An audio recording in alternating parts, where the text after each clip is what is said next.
Hi friends, welcome to Jaya's garden. நான் கிட்டத்தட்ட சுண்டைக்காய் ஒருத்தங்க கிட்ட வாங்கிட்டு வந்தேன். வாங்கிட்டு வரும்போதே அது ஒரு 3 நாளாக காஞ்சி போய், அந்த 3 நாள் காஞ்சி போன ஒரு குச்சியை தான் நான் கொண்டு வச்சேங்க.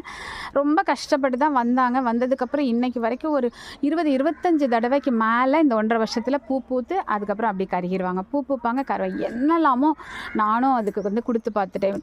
புளிச்சமோர் அது இது என்னெல்லாமோ எனக்கு அப்படின்னு சொல்லிட்டு விட்டுட்டேங்க. அதுக்கப்புறம் தன்னால் எனக்கு ரொம்ப சுண்டைக்காய்னா பிடிக்கும். அது அந்தளவு என்னை படுத்தினோன்னா சுண்டைக்காவே வேணாம் அப்படிங்கிற அளவுக்கு மனசு நொந்து போய் விட்டுட்டேன். திடீர்னு பார்த்தா ஒரு நாள் இந்த செடி வளர்ந்து இவ்வளோ பாருங்களேன், நிறைய பூக்களோடு வந்திருக்காங்க. இதுதான் ஃபஸ்ட்டு பூ. இதில் காய்ப்பாங்க அப்படிங்கிற நம்பிக்கையோடு சரி, எனக்கு அந்த சுண்டைக்காய் பற்றி எந்த கவலையுமே இல்லை அப்படின்னு சொல்லி அந்த செடியை நான் கண்டுக்கிறதே இல்லைனா தினம் அதுக்கிட்ட பேசுவேன். ஆனால் எனக்கு அது எதுவுமே பண்ணலையா. இப்போ இன்னொரு ஆள் வந்துட்டாங்கல்ல, அவங்கள நான் பெட் பண்ண ஆரம்பித்த உடனே இவங்களுக்கு ரோஸும் வந்துடுச்சு போலங்க. இங்கே பாருங்கள்.